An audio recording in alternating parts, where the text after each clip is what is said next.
I finally opened my dream bakery and invited my whole family to the grand opening. Not a single one of them showed up, they all went to Rosy's promotion party instead. As I closed up alone that night, I got a text from Dad.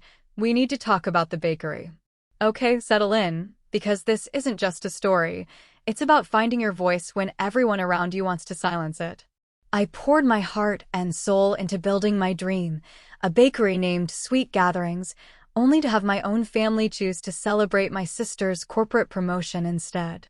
It felt like a punch to the gut, a betrayal so sharp it still stings when I think about it, and it was just the beginning of how they tried to crush everything I'd worked for. Growing up in Portland, Oregon, success wasn't just hoped for in my family, it was a non-negotiable demand. My dad, James, was a ruthless corporate attorney at Whitman and Associates, the kind of prestigious law firm where names regularly popped up in business magazines. He lived for those 80-hour work weeks, always reminding us that his sacrifices were the sole reason food was on our table and we maintained our elevated social status. My mom, Diane, juggled her hospital administrator career with managing our family's social standing. She ran our lives with clinical efficiency, every activity slotted in with the same precision she used for hospital departments. Achievements weren't just personal triumphs, they were checkboxes in her mental ledger, especially if they made good conversation at a charity gala or a country club brunch. My siblings? They were the poster children for my parents' idea of success. Tyler, my older brother, now 35, walked straight into the high-stress finance world, just like Dad wanted. By 25, he was an investment banker in New York. His birthday gifts were always expensive but felt so impersonal, and his brief holiday visits were just endless chatter about deals and market trends that flew right over my head. Then there was Rosy, my younger sister, 29, the marketing prodigy. She practically levitated up the corporate ladder at Tech Fusion, you know, one of those trendy tech companies with beanbag chairs and cold brew on tap. Mom and Dad absolutely glowed with pride at every single promotion, every salary bump, every company perk Rosy casually flaunted on her perfectly curated social media feeds. And then there was me, Eileen, the middle child, usually with flour perpetually under her fingernails. My love affair with baking ignited when I was just 8, in my Grandma Eliza's kitchen. While my parents were relentlessly pushing Tyler and Rosy towards academic competitions and prestigious internships, Grandma Eliza was teaching me how to truly feel the perfect consistency of dough between my fingers. When school stress became too much, she'd whisk me away to her small house, and we'd lose ourselves for hours, just baking. Baking is love made visible, she'd say, her gentle hands guiding mine as we shaped cinnamon rolls. When someone takes a bite of something you baked, they are tasting your heart. Those words. They didn't just stick with me. They lodged in my soul and grew roots, becoming my anchor. My siblings collected trophies and certificates. I collected recipes. Every technique Grandma Eliza taught me went into a special notebook, with my own adaptations scribbled in the margins. I experimented constantly, bringing my creations to school bake sales where they consistently sold out first. My family, though? They saw my passion as cute but ultimately inconsequential. "It's a nice hobby, Eileen," my mother would say, drawing out the word hobby in that way that made it crystal clear it wasn't a career. "But you really need to focus on activities that build your college applications." The message was clear. My passion wasn't real work. Junior year of high school, I started working at Bailey's Bake Shop after class. Mrs. Bailey, the owner, became my second mentor. Grandma Eliza taught me the soul of baking, the traditions. Mrs. Bailey? She showed me the hard business side, profit margins, inventory, customer service. Crucially, she showed me my dream wasn't just a fantasy, it could be a viable career. "You have magic in your hands, Eileen," she told me after I'd decorated a particularly intricate wedding cake. "Not everyone can do what you do. Never let anyone convince you that your talent is just a hobby." Her words were a balm. But when college application season rolled around, my parents, naturally, pushed me towards pre-med.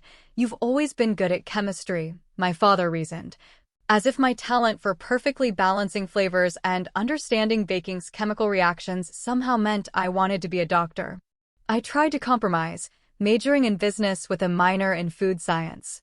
I figured it would prepare me for my real goal while at least partially appeasing them. It was a constant dance. My sophomore year, Grandma Eliza passed away. I was completely shocked when I learned she'd left me her modest savings account. The will simply read, "To Eileen, who understands that the most important ingredients in any recipe are passion and love." It wasn't enough to open a bakery then, but it was seed money. It was a tangible vote of confidence from the only person who had always, truly, believed in my dream. After college, while Tyler and Rosy launched their impressive, real careers, I worked my butt off. 3 jobs, just to save every extra penny for my bakery. Mornings, I was a barista. During the day, an office assistant. And on weekends, I baked custom cakes and pastries from my tiny apartment kitchen. My family, of course, saw this as my finding myself period, fully expecting me to eventually give up and pursue a real career. Law school applications are still an option. Dad would casually drop during holiday dinners. My firm is always looking for bright young associates. Mom would chime in, "The hospital has a management training program, Eileen." I could put in a good word. But my vision for sweet gatherings only grew sharper, clearer, with each passing year. I didn't want just any bakery. I wanted a place that embodied the same warmth I felt in Grandma Eliza's kitchen. A true gathering spot where people connected over delicious food made with care. I pictured comfortable seating, neighbors becoming friends, families building traditions around my seasonal specialties. Display cases overflowing with innovative creations and perfected classics, many of Grandma Eliza's original recipes proudly featured. For 7 grueling years after college, I worked, saved, researched, refined my business plan, and built my recipe portfolio. Every single step brought me closer to that dream, even as my family stubbornly continued to see it as a phase I'd eventually outgrow. Their doubt was a constant undercurrent, but it never extinguished my fire. Finally, after years of searching, I found it. The perfect location for sweet gatherings. A corner storefront in a rapidly revitalizing neighborhood. Huge windows, flooding the space with natural light. Exposed brick walls, original hardwood floors, a little rough, but full of character. And the best part? It was within my budget, thanks to Grandma Eliza's inheritance and all those years of scrimping and saving. When I called my family to share the thrilling news about signing the lease, their reactions were predictable. And yet, still so disappointing. A retail lease in this economy? Dad's voice was laced with the same concern he used for his riskiest clients. "Send me the paperwork before you sign anything." Better yet, I could invest in this venture and help guide it properly. I knew exactly what that meant. His investment would come with total control, his corporate vision obliterating mine until sweet gatherings was unrecognizable. Mom's response was just as deflating. "Honey, the restaurant industry has such a high failure rate. It's not too late to apply to graduate school." Dr. Levinson mentioned their hospital administration program is still accepting applications. Always an alternative, never an affirmation. Rosy's backhanded compliments somehow cut even deeper than outright criticism. "Wow, going full steam ahead with the baking thing. That is so brave of you. I could never risk financial security for a passion project." But that's what makes you special, right? You've always marched to your own drum. It was dripping with pity. Tyler was, as always, the hardest to reach, perpetually between meetings or flights. When I finally got him, his response was brief, all business. "Send me your business plan and 5-year projections. Did you account for first-year losses? What's your marketing budget? Have you stress-tested your financial model?" No congratulations. No excitement. Just immediate skepticism, a cold assumption of failure. It was crushing. But despite their reactions, I pushed through. I threw myself into preparing the space, coordinating renovations, battling health permits and business licenses, and perfecting my menu. Every night, I fell into bed utterly exhausted, but fulfilled. One day closer. One step further from their doubt, closer to my vision. During this period, something amazing happened.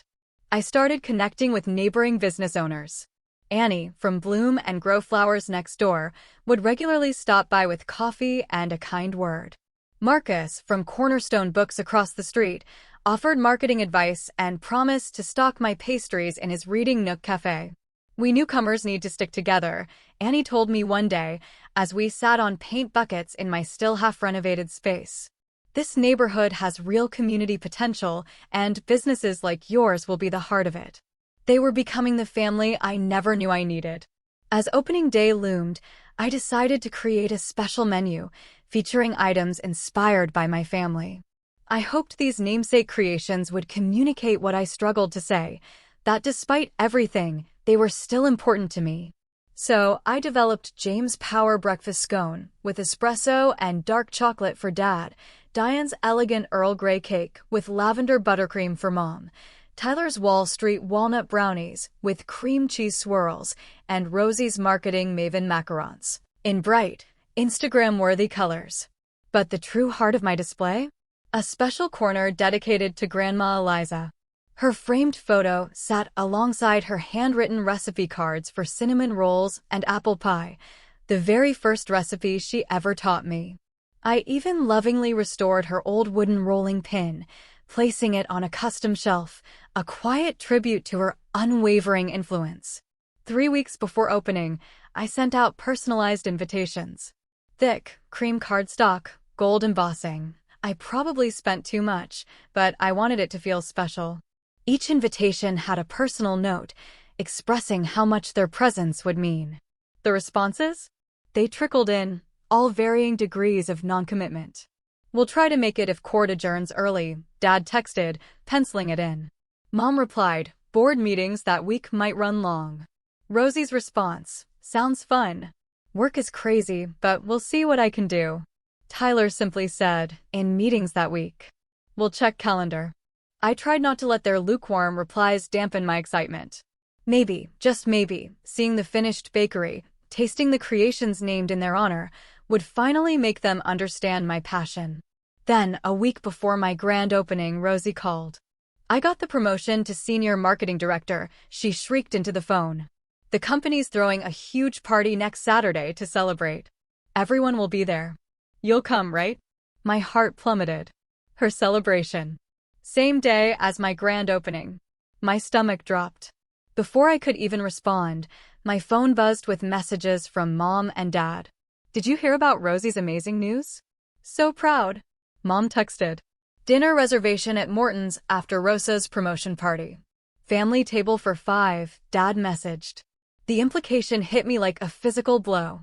They'd already included me in their plans for Rosy, without even acknowledging the conflict with my grand opening, which they'd known about for weeks. When I gently reminded them, their responses were swift and utterly clarifying. "This is a once-in-a-lifetime achievement for your sister," Mom replied. "You can have a soft opening another day," Dad suggested, as if years of planning could just be rescheduled like a dentist appointment. I swallowed the bitter disappointment and forced myself to focus on the final preparations. The menu was perfected. The space looked beautiful. Marketing materials were out. A small write-up even appeared in the local neighborhood paper. I ordered extra ingredients, prepared contingency plans, and scheduled my opening day in 15-minute increments. Everything had to be perfect. The night before, I stood alone in the completed space, just soaking it all in. My dream, finally a reality. The display cases waited to be filled. Tables were set with small vases for fresh flowers. The coffee machine gleamed. Despite my family's complete lack of enthusiasm, I let a fragile hope bloom. Maybe, just maybe, seeing it all, in its glory, would change everything. Opening day. I woke up at 3:30 a.m., buzzing with a mixture of excitement and nerves. Too excited to sleep. I stuck to my minute-by-minute schedule, transforming my empty bakery into a vibrant space. The kitchen filled with the intoxicating scents of vanilla, cinnamon, and fresh-baked bread. Each pastry, from delicate fruit tarts to hearty artisan loaves, was crafted with precision and, yes, love. By 7 a.m., the display cases gleamed, filled with perfectly arranged treats. The family-inspired creations held prime positions, waiting for the people who'd inspired them. At 7:30, Annie arrived with fresh flower arrangements, hugging me tight. "These are on the house, Eileen. Today is your day to shine." Marcus came shortly after, with a handmade sign for his bookshop window and a business-warming gift. My new chosen family, showing up already. As 9 a.m., official opening time, approached, my heart hammered. I checked my phone. Nothing. I sent a group text with a photo, all set for opening. "Hope to see you soon." Still nothing. At 9, I unlocked the doors, flipped the sign, and welcomed my first customers. A steady stream of neighbors, curious locals. They ordered coffee, bought pastries, settled in. The feedback was overwhelmingly positive. "Best cinnamon rolls I've ever had," one woman raved. "I'm making this my regular morning stop," a man in a business suit declared. It was wonderful, but between customers, my eyes kept darting to the door, my phone. Each chime, each buzz, sent a jolt of hope through me. Would it be them? But it was always a service notification, a friend's congratulatory message. By 11 a.m., dozens of customers had come and gone, but the faces I longed to see remained absent. I sent another text. "Great turnout so far. Special treats with your names on them waiting for you." Silence. At noon, during a brief lull, I made the mistake of checking social media. My feed was flooded with photos from Rosy's promotion party, already in full swing. Dad, raising a champagne toast in a sleek hotel ballroom. Mom, adjusting a huge "Congratulations Director Rosy" banner. Tyler, who'd apparently flown in from New York, arm around Rosy, posing for a professional photographer. But it was Mom's caption that truly stabbed deepest. "So proud of our successful daughter." The whole family gathered to celebrate this incredible achievement. The whole family. Except me. I slammed my phone down, plastered on a smile, and greeted the afternoon crowd. The initial rush had dwindled, and it was clear sales wouldn't hit my projections. Each empty table felt like a personal failure, despite the genuine enthusiasm of those who did visit. Lucy Chin, a local reporter, noticed my frequent glances at the door, my hollow smiles. "Family couldn't make it?" she asked gently. I considered lying, but the truth spilled out. They had another commitment. Her eyes softened. She shifted her questions, focusing on my passion, my vision for sweet gatherings as a community space. Her kindness nearly shattered my composure. By 5 p.m., the brutal truth was undeniable. Not a single family member. No call. No text. The special pastries I'd created for them sat largely unsold, their handwritten name cards a painful reminder of my naive hope. As closing time neared, the last customers left. I moved mechanically, washing dishes, wiping counters, storing unsold pastries. The day's sales covered expenses barely.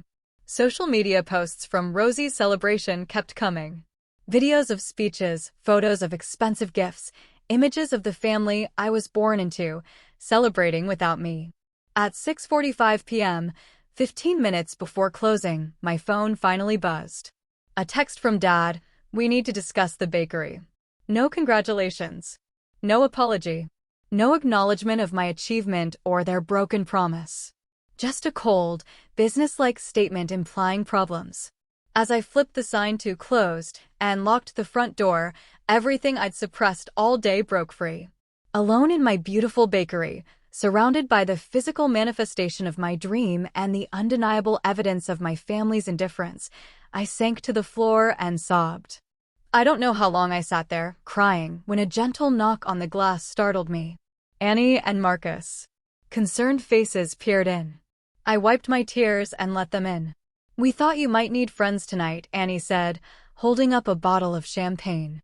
"First day of business calls for a proper celebration, perfect or not," Marcus added, pulling 3 glasses from a tote bag. As we sat at one of my tables, toasting my bakery despite the day's disappointments, a crucial realization hit me. The family I was born into might never truly understand or value my dream.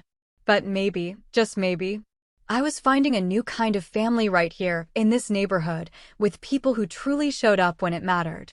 The very next morning, I was back at the bakery before dawn, determined to push past yesterday's disappointment.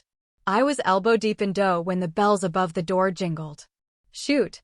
I'd forgotten to lock up. It was still 30 minutes before opening. Sorry, we're not open yet. I called out, not looking up. That is apparent from the empty tables, my father's crisp voice replied. My head snapped up. There they were. My entire family.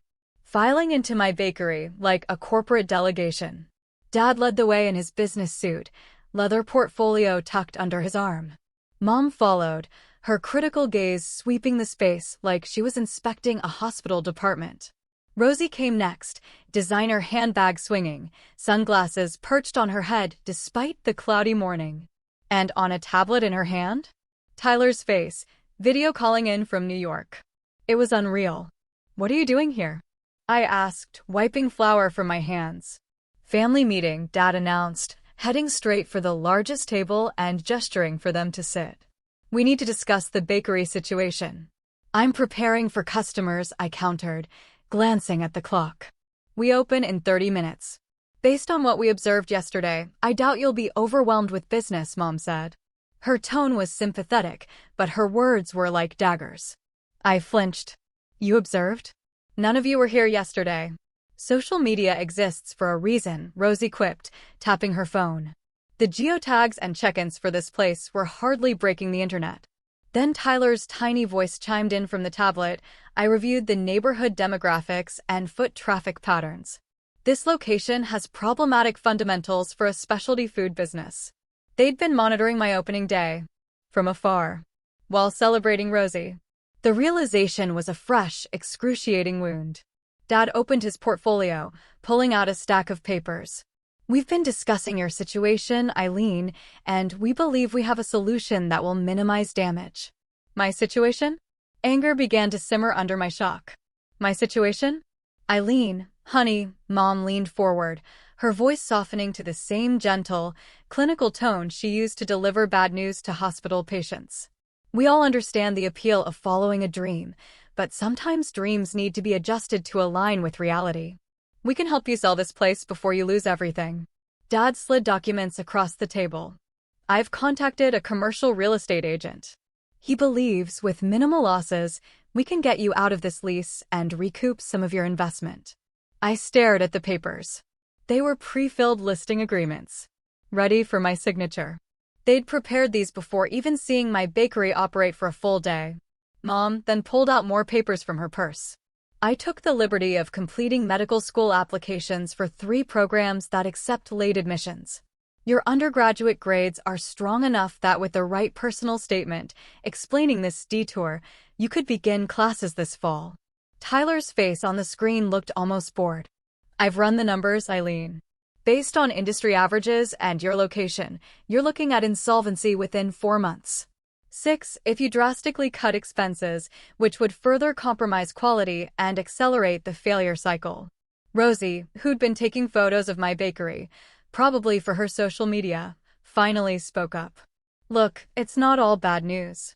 I convinced my boss to open an entry-level position in our marketing department. The pay isn't great, but with your background, you could move up quickly. I'm not supposed to show favoritism, but... She shrugged, making it crystal clear this was a major concession offered out of pure pity. They just kept talking over each other, outlining my failure, their solutions. My dream, reduced to a problem for them to fix. My years of work dismissed as a misguided phase. Their absence yesterday, reframed as rational detachment, not hurtful abandonment. My blood was boiling. Just then, the bells above the door jingled again. Mrs. Bailey walked in, carrying a small gift basket. She stopped short at the sight of my family, clustered around the table. Eileen, dear. I came to congratulate you. Is this your family? She asked, approaching with a warm smile. Dad glanced up, his dismissive expression reserved for service personnel. We are in the middle of a private discussion. Perhaps you could return during business hours. Mrs. Bailey's smile didn't waver. I'm Adelaide Bailey, owner of Bailey's Bake Shop. Well, Bailey's Bake Shop's now, since we've expanded to 5 locations. She extended her hand, and suddenly, Dad seemed much more interested in shaking it. I've known Eileen since she was 16 and recognized her exceptional talent immediately. The atmosphere shifted instantly. Success was a language my family understood, and Mrs. Bailey spoke it fluently. Mom straightened. Rosy lowered her phone. Even Tyler's expression on the tablet sharpened. 5 locations? Dad repeated. That's quite an accomplishment in such a competitive industry. Indeed, Mrs. Bailey replied, placing the gift basket on the counter. Which is why I have complete faith in Eileen's success. Her creativity and business acumen remind me of myself at her age, though I dare say her technical skills surpass what mine were then. She turned to me, her pride genuine. I wanted to bring this welcome basket and let you know how sorry I am to have missed your opening. My flight from the baking conference in Chicago was delayed. The contrast. Mrs. Bailey's sincere regret for missing one day weighed against my family's complete absence despite weeks of notice. It hung in the air like the scent of burnt sugar. You know, Mrs. Bailey continued, seemingly oblivious to the tension, Eliza spoke of her granddaughter's talent constantly at our community baking club. She always said you would surpass all expectations, Eileen. She believed your understanding of how food brings people together was your true gift. A memory surfaced, sharp and painful, Grandma Eliza trying to convince my parents to attend my high school culinary showcase. Their polite refusals. Her disappointed, but unsurprised, expression. She had always known. She had always known they would never understand my passion. Something inside me broke then, but as it broke, it reformed. Stronger. More defined. Why did none of you come yesterday? I asked, my voice cutting through whatever financial point Tyler was making through the tablet. An uncomfortable silence fell. My family exchanged those familiar, silent glances. We told you, Rosa's promotion party, Mom finally said. It was a conflict we couldn't avoid, Dad added. The company CEO was there, Rosy pointed out. It was a career-defining moment. I shook my head. The party started at noon. My opening began at 9. You could have come for even 30 minutes. One of you. Any of you. More silence. Just tell me the truth, I pressed, my voice raw. For once, be honest about why my bakery, my dream, wasn't worth even a brief appearance. It was Tyler who finally spoke the truth, his digital presence perhaps making honesty easier. The family discussed it and decided that attending Rosy's event sent the right message about what achievements the family values. The words hit me like a physical blow. You discussed it? All of you? You made a collective decision not to support me. Mom flushed, but lifted her chin defensively. Real achievements deserve real celebrations, Eileen. Your sister has worked incredibly hard to earn her position. And I haven't? I gestured wildly around my bakery, my voice rising. I've worked 3 jobs for 7 years to save for this place. I've tested hundreds of recipes, built a business plan, secured a lease, navigated permits and health codes, and created something from nothing. How is that not an achievement? It's a nice effort, Dad said in his most patronizing tone. But let's be realistic about the difference between opening a small bakery and becoming the youngest director in a Fortune 500 company. We are trying to help you, Mom added, before this situation becomes any more financially damaging. Dad tapped the listing agreements. You have 2 choices, Eileen. You can sign these papers and begin the process of extracting yourself from this mistake with our help, or you can continue on this path without our support, financial or otherwise. The ultimatum hung heavy in the air. I looked at each of their faces, and I didn't see malice. I saw genuine belief that they were acting in my best interest. They truly could not see the value in what I had built, because it didn't align with their definition of success. Mrs. Bailey placed a steadying hand on my shoulder. The first customers of the day were peering through the front windows, waiting. I think you all need to leave now, I said quietly. My voice was trembling, but firm. I have a business to run. Eileen, Dad began, his voice hardening. No, the word came out stronger than I expected. For my entire life, you have treated my passion as a phase to outgrow, a hobby to indulge, a mistake to correct. Not one of you showed up yesterday for the most important day of my professional life. And now you arrive with plans to dismantle my dream before it's even had a chance to succeed. I don't want your help. Not like this. I walked to the door and held it open. Please leave. Customers are waiting. They gathered their papers slowly, expressions ranging from shocked to hurt to angry. As they filed past me, Dad paused. "This conversation is not over," he said quietly. "When you're ready to be reasonable, call us." The bells jingled as they departed, and I turned to welcome my first customers with a professional smile that hid the raging storm within. The week after my family's impromptu intervention was the darkest since I opened. Despite my brave stand, their words had planted seeds of doubt that festered with each slow business day. My creative energy dwindled. I was just going through the motions, baking with technical proficiency, but without the spark, the passion that used to fuel every batch of dough. Sales dipped. My customers, bless them, could sense the difference. Annie noticed it immediately. She started stopping by daily, sometimes bringing lunch, other times just sitting with me during quiet moments. Marcus made a habit of bringing afternoon coffee and even helped me clean up. Their quiet, unwavering support kept me going when giving up felt like the easiest option. My family, meanwhile, continued their relentless campaign of concerned pressure. Dad sent daily messages about the real estate agent being ready when you are. Mom forwarded medical school orientation info with notes like, "Just keeping options open for you, dear." Rosy's social media featured not-so-subtle posts about knowing when to pivot and failing forward. Tyler sent spreadsheets, clinically projecting my business decline. The most painful blow came from a distant cousin who visited the bakery. She casually mentioned that my family had actively discouraged extended relatives from supporting me. "We were told you were figuring things out and preferred space to work through the process," she explained awkwardly. "Otherwise, we all would have come to your opening." My own family. Sabotaging me. Each night, I dragged myself back to my apartment, physically exhausted, emotionally drained. The bakery wasn't failing outright, but it was struggling to gain momentum. The foot traffic wasn't converting to regulars as I'd hoped. The special touches, the unique charm of sweet gatherings, required time and energy I was finding harder and harder to summon. Then, 2 weeks after opening, while cleaning out a dusty storage cabinet, I found it. A forgotten box. Inside was Grandma Eliza's recipe journal, filled with her distinctive handwriting and margin notes. As I flipped through the familiar pages, a sealed envelope slipped out. My name, written in her shaky script. I just stared at it. She must have placed it there before she died, perhaps knowing, deep down, I'd find it when I finally opened my bakery. With trembling fingers, I broke the seal and unfolded the letter. "My dearest Eileen," it began. "If you are reading this, you have found the courage to pursue your dream despite all obstacles. I always knew you would." Tears blurred my vision. "From the first time your little hands pressed into dough beside mine, I saw in you a special gift, not just for baking, but for understanding how food brings joy and connection to others." I continued reading, tears streaming down my face.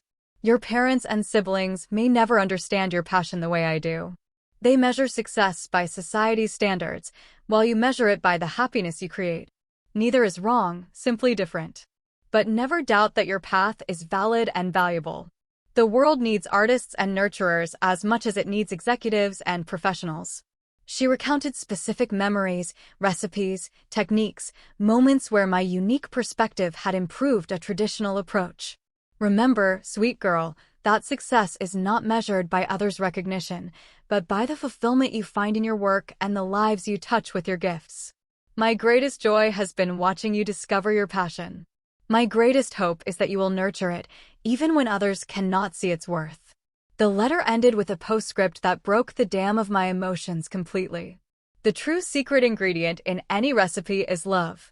Your bakery will succeed because no one understands this better than you." I collapsed onto the storage room floor, clutching her letter, sobbing until there were no more tears left. And then, for the first time in weeks, something profoundly shifted inside me. Grandma Eliza had always believed in me, not despite my different path, but because of it. Her validation was never about me conforming to anyone else's idea of success. She loved me for exactly who I was. The next morning, I woke with a clarity I hadn't felt since before the grand opening. I went to the bakery early and started creating new recipes. Not the unsold family tribute items, but creations that truly reflected my sensibilities. I developed a lemon lavender shortbread, elegant and simple. I perfected a dark chocolate cherry sourdough that perfectly balanced complexity with comfort.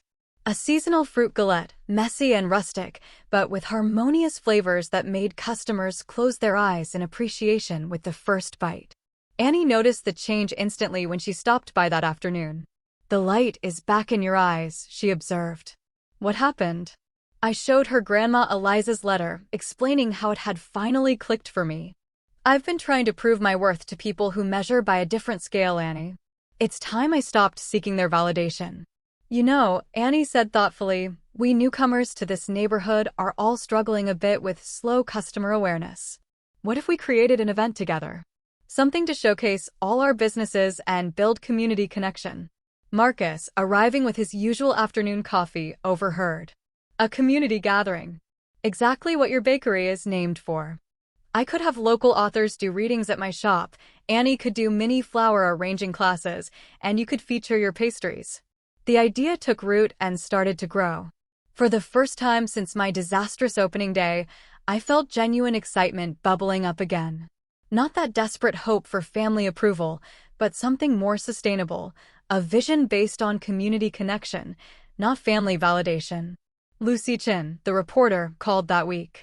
When I mentioned our planned community event, she immediately offered to write a feature. "This is exactly the kind of local business cooperation the Chronicle likes to highlight," she said. A collaborative event featuring multiple new businesses could draw attention from throughout the city. That evening, I made the hardest decision since opening. I created a new signature item, Eliza's Legacy. A cinnamon roll with apple filling and brown butter glaze, combining elements from my grandmother's most beloved recipes. I placed it prominently in my display case, with a small card explaining its significance. And what I didn't do? I didn't create any new items bearing my immediate family's names. I didn't send them invitations to the community event.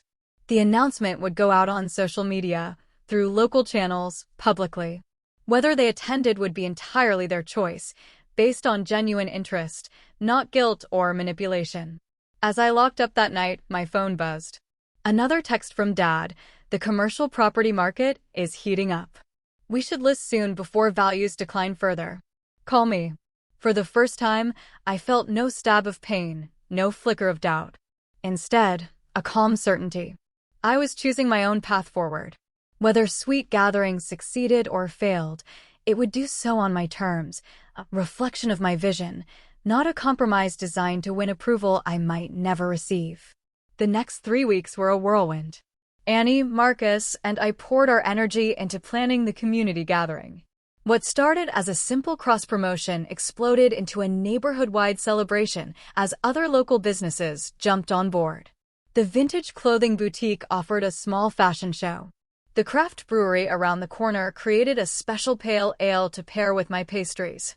Even the yoga studio agreed to hold free mini sessions in the park across the street. My social media strategy shifted too. No more perfectly staged food photos. Instead, behind-the-scenes glimpses of bakery life, stories about recipe development, even the failures. I posted about the relationships forming between regulars at my tables. The response was immediate, positive. People connected with the genuine journey, not some polished facade. Lucy Chen's article, highlighting our collaborative spirit, appeared in the Chronicle 2 weeks before the event. She wrote that Eileen Marshall exemplifies community-focused entrepreneurship, treating food not just as a product, but as a medium for human connection. The article was shared widely, drawing attention from citywide publications and food bloggers. My followers grew. I could feel it. My bakery was finally gaining genuine momentum, driven by authentic interest, not obligation. I didn't send my family invitations to the community gathering, but I posted public announcements everywhere. If they came, it would be because they genuinely wanted to, not out of guilt. The morning of the event dawned perfect, crisp, early autumn weather, sunny enough for outdoor activities. I'd been baking since midnight, preparing an expanded menu, with Eliza's Legacy cinnamon rolls displayed prominently. Annie arrived at dawn with elaborate flower arrangements. Marcus set up a baking-themed book exchange cart. By 9 a.m., an hour before official opening, a line had already formed outside Sweet Gatherings. "This is really happening," I whispered to Annie, peering through the window. "This is what happens when you build something authentic," she replied, squeezing my hand. When we opened the doors, people flowed in, filling the bakery with incredible energy and conversation. The display cases emptied faster than I could restock them. Eliza's legacy sold out within the first hour. Every table was filled with customers, sharing space, becoming conversation partners. The community I'd envisioned, the very reason I named my bakery Sweet Gatherings, was manifesting before my eyes. Mid-morning, a familiar figure appeared at the counter. Mrs. Bailey, beaming with pride, accompanied by 3 other women. "Eileen, these are some of my former employees who have gone on to open their own successful bakeries," she introduced them. "We've formed a mentorship network, and we'd love to have you join us." I was overwhelmed. My phone was buzzing nonstop, photos from the gathering, shared widely by food influencers, trending locally. Hashtag Sweet Gatherings was everywhere. By noon, I realized I'd severely underestimated turnout. Pastry supplies were dangerously low.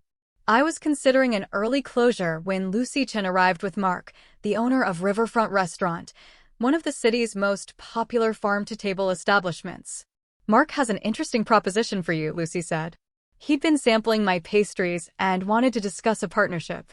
He needed a local bakery to supply bread and desserts. "Your flavor profiles and commitment to quality ingredients align perfectly with our ethos," he explained. "A small weekly order to start, but with potential for significant expansion." As I talked logistics with Mark, I noticed a woman photographing my menu with a professional camera. She introduced herself, a representative from the Small Business Development Grant Committee. "We focus on innovative local businesses that contribute to neighborhood revitalization," she said, handing me her card. "Your collaborative approach with neighboring businesses is exactly the kind of economic development model we seek to support. I'd love to send you grant application materials." The day continued to exceed every expectation. By closing time, Sweet Gatherings had served more customers in one day than in the entire previous week. Every single pastry sold. New business connections formed. And most importantly, the bakery had established itself as a genuine community hub. That evening, as I tallied receipts, my phone buzzed. An unexpected text. From my father. A formal message. "Saw the coverage of your event today. Congratulations on the turnout. Available to discuss business growth strategies if interested." No warmth. No admission of his past dismissiveness. Just an acknowledgement of observable success. It was followed by messages from the rest of the family in quick succession. "Mom, your bakery looked lovely in the photos online. The flower arrangements were exquisite. You always did have an eye for aesthetics. Rosy, that social media strategy is generating serious engagement. Clever approach targeting the community angle. My team was discussing it today. Tyler, wholesale accounts provide stable revenue streams. The restaurant connection is worth pursuing. Consent comparative analysis if helpful." Their messages, still framed through their corporate lenses, still viewing my success through their particular professional filters, rather than understanding what truly mattered to me. But there was a new tone of respect. Grudging, perhaps, but undeniably there. I responded politely, briefly, neither seeking their approval nor rejecting their tentative overtures. My focus was on building what I had started, not vindicating myself in their eyes. In the weeks that followed, Sweet Gatherings experienced steady, authentic growth. The partnership with Riverfront Restaurant gave me a stable wholesale income. Other restaurants started reaching out. The small business grant application moved to the final round. But most importantly, I started building a true base of regular customers, people whose names and preferences I learned, whose lives intersected with mine through the simple act of sharing food in a welcoming space. A month after the community gathering, Sweet Gatherings recorded its first consistently profitable week. It felt monumental. That milestone allowed me to hire Jessica, my first employee, a culinary school graduate who truly shared my philosophy of food as connection. With help in the kitchen, I could finally focus more on creative development and the community-building aspects I loved. My birth family, meanwhile, maintained a cautious distance. They'd occasionally send messages that still carried an undercurrent of surprise at my continued success, as if they were perpetually waiting for the failure they'd predicted. I responded with polite updates, but I no longer felt that desperate, gnawing need for their understanding. In this new chapter, a quiet, solid confidence grew within me. Sweet Gatherings was becoming everything I'd envisioned, not because I'd finally won my family's approval, but because I'd stopped measuring success by their standards and started living according to my own. 6 months after the community gathering, Sweet Gatherings had blossomed beyond my initial vision in the most wonderful ways. It had become a neighborhood institution, a place where regulars were friends, drawing visitors from across the city. The small business grant-funded an expanded kitchen and outdoor seating, boosting production and capacity. My most meaningful innovation? Chosen Family Sundays, a monthly event where customers could reserve the entire bakery for a shared community meal. I provided the space, bread, and desserts. They brought dishes to share. It resonated deeply with people craving connection in our often fragmented urban world. Annie, Marcus, and several other local business owners had become my closest friends, my most trusted advisors. We met weekly, supporting each other through all the ups and downs of entrepreneurship. Mrs. Bailey's mentorship network provided invaluable professional development. Her wisdom helped me navigate complex business decisions with a confidence I never knew I possessed. My relationship with my family entered a new phase, too. One characterized by careful rebuilding on my terms, rather than my desperate seeking of their approval. It began subtly, with their gradual acknowledgement of Sweet Gatherings as a legitimate business, not just a hobby or phase. The first significant shift happened when my father actually attended a special event at the bakery. Alone. He observed everything with his analytical eye, purchased several items, and simply said, "You have built something functional here." From my father, this was high praise. More importantly, he'd come on his own initiative, engaging with my world without trying to remake it according to his standards. Mom started stopping by occasionally with friends, a form of social acknowledgement that spoke volumes. "I told my hospital board about your bakery," she mentioned during one visit, a hint of genuine pride in her voice for the first time. Several of them have become regular customers. Rosy's approach to reconciliation involved professional respect first. "Your social media presence has serious engagement metrics," she noted during a rare Sunday visit. "My team actually referenced your community-building strategy in a recent presentation." Then, more quietly, she added, "I think I've been comparing our accomplishments since we were kids, Eileen. Maybe we could just be sisters instead of competitors." Tyler made the most dramatic gesture, flying in from New York specifically to visit the bakery. He arrived with his usual spreadsheets, but also with uncharacteristic humility. "Your financial trajectory has defied standard industry projections," he admitted. "I was working from models that didn't account for the community investment factor you prioritized. There are some lessons here for traditional business approaches." I welcomed these tentative overtures with cautious optimism. The wounds from their absence and their intervention had healed, but they left scars. I established clear boundaries about how we discussed my business, making it clear that respectful engagement was welcome, but controlling behavior was not. "I'm open to rebuilding our relationship," I told my father during one particularly honest conversation, "but that requires acceptance of who I actually am, not who you wish I would become." The most profound healing in my life, though, had nothing to do with family reconciliation. It came from the realization that my worth was not, and never would be, determined by their validation.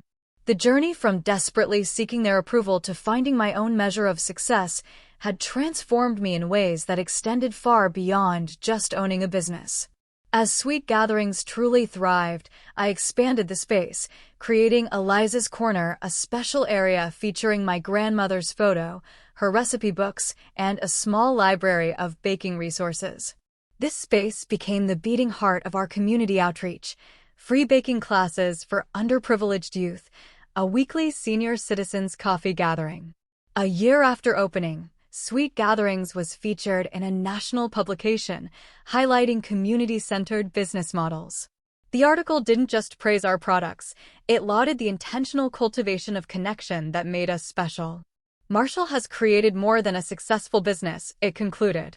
She has established a template for how commercial spaces can foster genuine community in an age of digital isolation. On the first anniversary of Sweet Gatherings, we hosted a celebration that filled the bakery and spilled out onto the sidewalk. My family was there. Not as central figures, not dictating terms, but as guests, taking their place among the wider community that had embraced my vision. Looking around that evening, I realized how perfectly the reality had come to match the name I'd chosen. Sweet Gatherings had indeed become a place where sweetness, both literal and metaphorical, brought people together. The journey hadn't followed the path I initially imagined, but it led to a destination far more meaningful than I could have ever planned. The most valuable lesson I learned wasn't about business strategy or even baking. It was about validation, about the source of true confidence. My family's initial inability to recognize the value in my dream felt like the greatest obstacle to my success. But in reality, it became the most powerful catalyst for my growth. Sometimes, our dreams succeed not despite family disappointment, but because it forces us to find our true strength. When external validation disappears, we're forced to trust our own vision, our own values.